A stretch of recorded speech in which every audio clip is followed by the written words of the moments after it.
Today is Doctor Who Sunday, and we're going back to the Fourth Doctor. Hello, and welcome back to Chat About It, Don't Shout About It with me, Rachel, the Queen of the Woke, as crowned by one of my haters. I crown you Queen of the Woke! Let's chat about it. The Fourth Doctor story that we are looking at today is The Pirate Planet, and it is the second instalment of The Key to Time as voted by you, the subscribers. I release a new poll every Saturday. Should you wish to vote on it, please head on over to the post page after this video has finished to vote on that poll. Please do also let me know what you think of The Pirate Planet in the comments section below, and please do keep it friendly in the chat. I know what Doctor Who can do to people recently. The Pirate Planet was written by Douglas Adams and it aired on 30th of September to the 21st of October 1978. Wow. The Doctor and Romana are now looking for the second segment for the Key to Time, and this time the segment is on a planet called Calufrax. The Doctor and Romana have trouble landing on the planet. However, when they do land, they discover that they are not on Calufrax, but instead they are on a planet called Zanuck. This planet is led by a captain who has led the planet since the death of Queen Zanzia, or at least that's what they think. In fact, the Doctor discovers what is really happening. He discovers that Zanzia was in fact still alive and was using time tams to try and transport her body into a new corporeal form. In this case, it was the captain's nurse, and she was controlling the captain, and he had plans put in place to try and stop her. However, they were not the best plans. He was trying to use the compressed planets to help him speed up the time in the Tide Dads in order to off Zanzia. However, the Doctor discovers that that was completely wrong. The captain was luring her into a false sense of security, yes. However, in this case, in order to resolve the situation, the Doctor, once the captain is dead, switches the captain's circuits around to create a hyperspatial force shield around the shrunken planet, then put his dematerialization control into remote mode so that it can be operated from the TARDIS. The Doctor says he will dematerialize the TARDIS. Then he would make Zanuck dematerialize for a millisecond or two. Then he will invert the gravity field at the hyperspatial force shield and drop them into the hollow center of Zanuck, and it will expand in an instant to fill the hollow space and the planet Calufrax, which turns out to be the Key to Time segment, will be flung off into the vortex and they will collect it later in the TARDIS. Goodness me, I don't know how Tom Baker reeled all of that off. The Doctor is able to also give the inhabitants of Zanuck a new place to live. He also allows the Mentiads to blow up the bridge with mind control. And it leaves us to question what happens to the Queen and if the Doctor obtains the new segment. Okay, so I will start by saying I like this more than the first installment of The Key to Time. Now, normally, I prefer the historical, so that may sound really, really surprising to you that I've chosen the sci-fi one moreover than the historical one in this case. And the reason why is because this story, it challenges my mind quite a fair bit more than the previous one. Did anyone guess that the nurse was truly a bad person in this? I didn't. I really didn't. And that's all to do with the writing.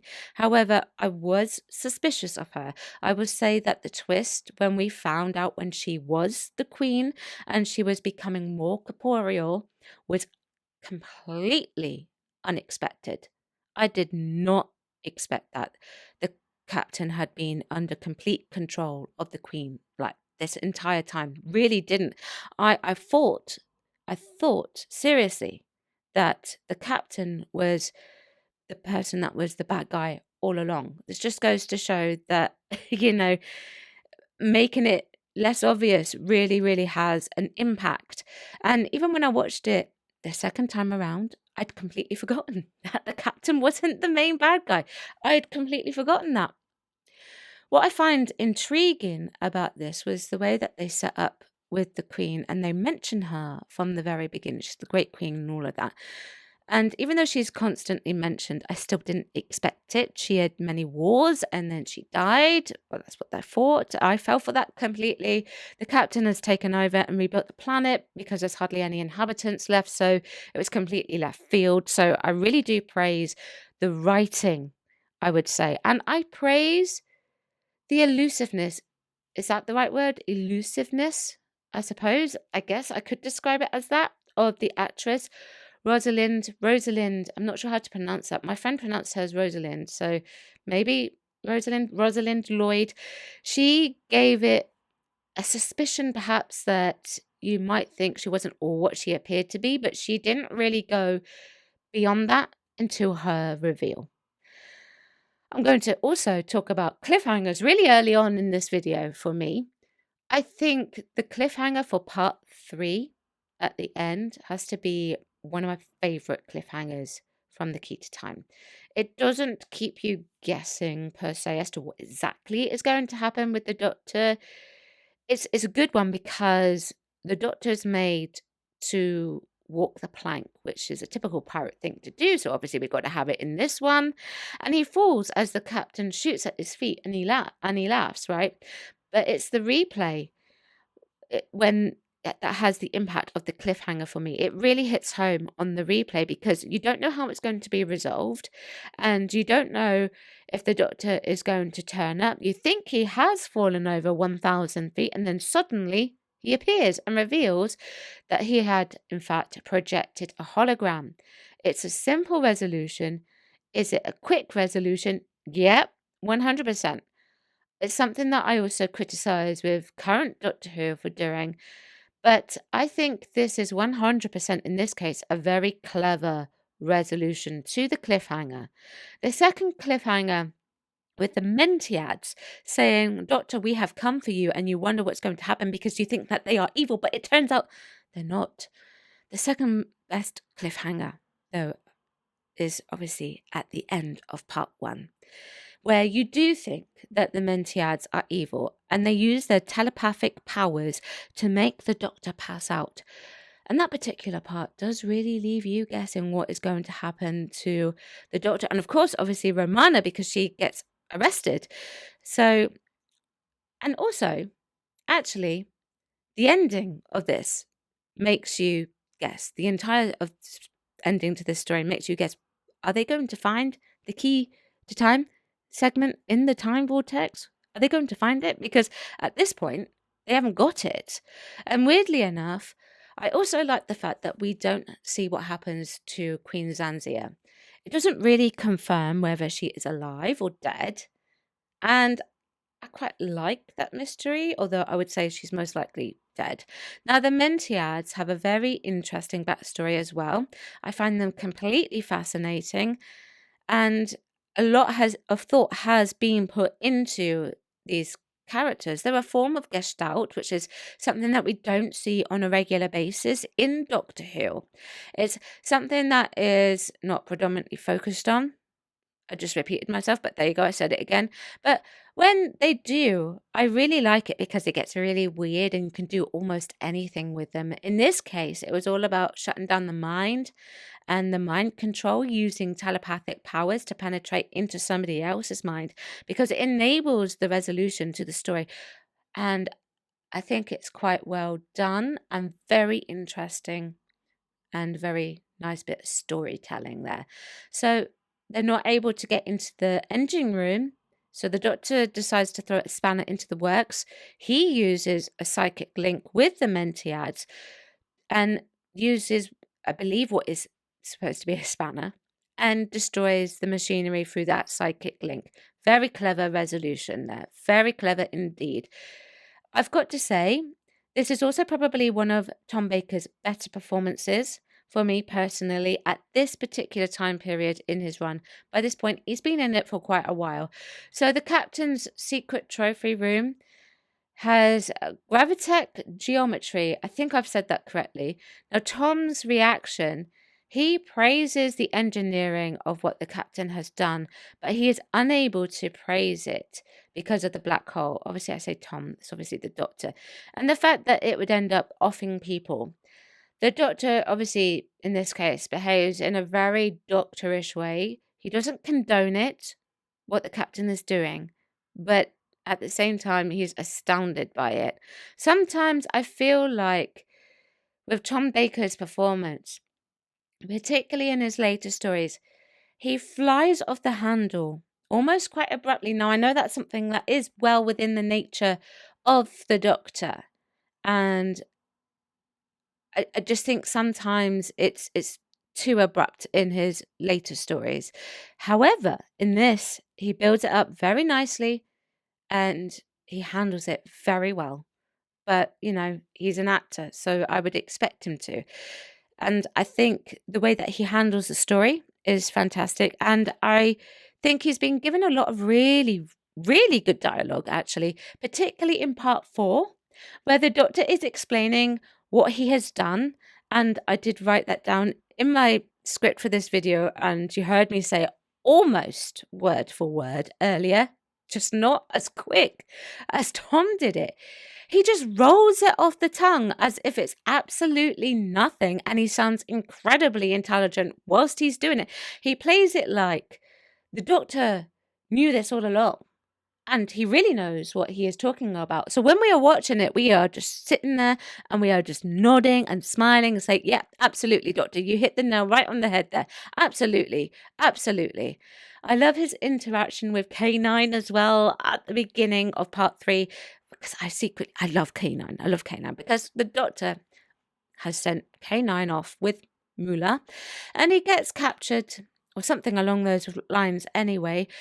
But the Doctor asks when he turns up if K9 is amazed that he has turned up, and K9 says that he is, but he sounds completely unenthused by it. But he's a robot, so I will let him off. And John Leeson, he does a fantastic job voicing K9. Affirmative. Love it.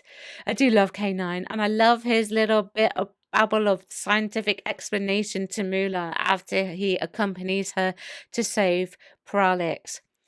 It's just such a shame, really, that the robot gave them a fair bit of trouble. It's a shame, really, but he's good. I do like K9. I've got a lot of time for him.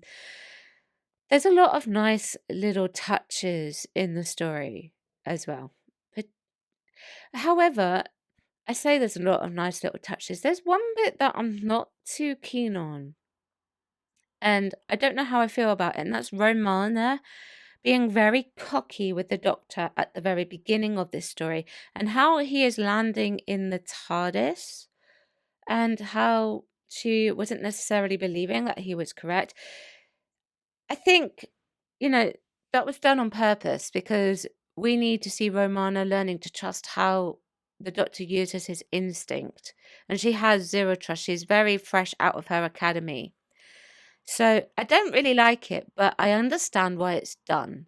So I guess me not liking it is kind of irrelevant because it enables her to eventually trust the instincts of the Doctor and how he is, and it helps her to evolve into the later version of Romana that we see. A thing that was a nice touch is on the planet Zanuck, also towards the beginning. Doctor's asking questions. Public are ignoring the Doctor, and K9 says it's because Romana should speak to the public because she's pretty, and in the background, Romana's already speaking to the public. Love it. And the other wonderful touches are things like the Doctor using his bag of sweets to get the aircraft from the guard, or they're handing out jelly babies to the inhabitants of Zanuck. I will say, I don't like the Doctor using the sonic screwdriver. The 4th Doctor uses it an awful lot, I think. I will praise the fact that the Doctor couldn't get his sonic screwdriver, though, to get onto the bridge. He couldn't use it. It didn't work. Good job. That one I will praise. One thing that is very interesting to note is that at a little bit at the beginning and towards the end, we don't really get much talk of the key to time. And the segment, the Doctor is busy focusing on saving the population of Zanuck. So it's mostly like it's almost like the segment has been taken out of the main part of the story, which obviously is the key to time, but in this case, the pirate planet. But there's also no mention of the White Guardian. There's no mention of the Black Guardian's adversaries doing his bidding either, or the Detector. The only thing that really gets revealed is at the end of part 2 is the fact that the planet that they are on is Zanuck, and it's cold and it's wet and it's hollow, and that Zanuck is moved through space and lands on other planets to take the valuable minerals, which is a fantastic element to the story and obviously a very pirate thing to do. And the reveal that they were on Calufrax all along was very shocking to me. There's lots of things that took me from left field here. I wouldn't have guessed.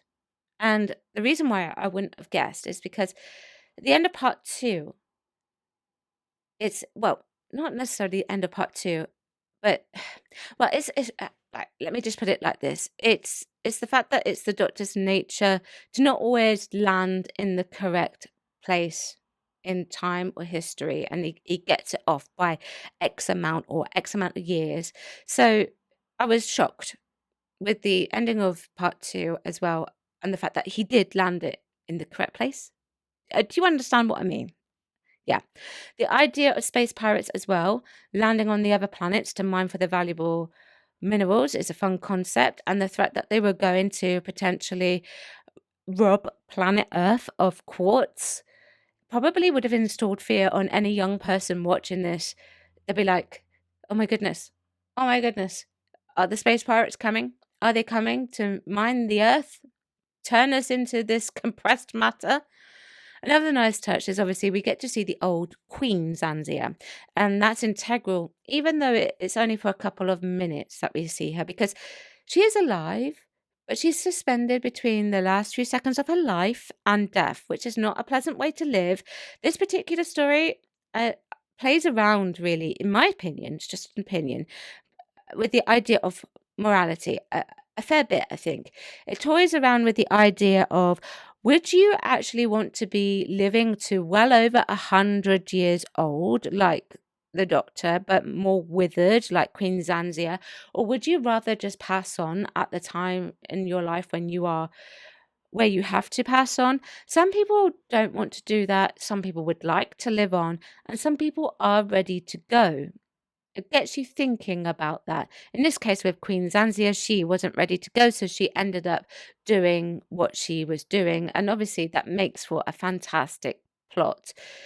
I did write in my notes, though, that the actor Bruce Purchase, who plays the captain, was too loud. Now, this is obviously part of his character. And so he would have been directed to do that, be it through the director or through the script. Okay. However, I thought at first it was Brian Blessed. It was so loud. Okay. Now, obviously, it does work. It does work because it fits in with the concept of the character. But it's almost like, let me explain. It's almost like it's a stage presence shouting rather than a I'm on TV type of shouting, because obviously those two different disciplines are very different to each other in many respects. In this on the stage, you have to make it more louder and like more explicit and how you express yourself. And with TV, you have to put it back and make it smaller. And I also will say that the camera shaking hurts my eyes a lot in this. I had to look away. I know it's part of the story, so it's fine. But for me personally, I was like, wow, there's a lot of shaking going on here. I think that this particular part of the key to time is all around very well put together story that sounds extremely intelligent. Tom Baker looks like he's having the time of his life. I don't know if he likes this particular story. I don't know, and I probably will never get the chance to ask him. I think he was on top form, and I like him better here than in the Rebos operation. I always say that wrong. I think I just said that wrong. I do apologize. But overall, it didn't need too many special effects. Yes, a lot of people do pass away in it, unfortunately. That happens in Doctor Who as part of the storytelling, but it got its point across about morality, and it got its point across about criminals such as pirates and the politics behind all of that as well. But that's what I think of the Pirate Planet. Please do let me know what you think. Check out some of the other content I have picked out for you. Vote on the current poll. Thank you very much for watching, and I shall see you next time. Bye bye. Thank you for watching today. Don't forget you can join me on my other platforms as well. I've got YouTube, Rumble, Spotify, X, TikTok, Instagram, Locals, Substack, and I also have a Discord. Everything is linked below.